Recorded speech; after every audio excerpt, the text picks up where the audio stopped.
ఘనమైనవి నీ కార్యములు నా ఎడల, స్థిరమైనవి నీ ఆలోచనలు నా యేసయ్యా.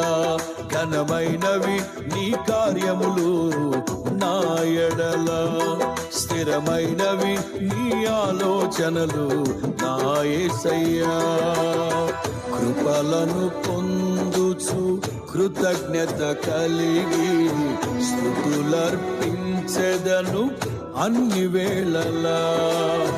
కృపలను పొందుచు కృతజ్ఞత కలిగి స్తుతులర్పించెదను అన్ని వేళలా. అనుదినము నీ అనుగ్రహమే, ఆయుష్కాలము నీ వరమే.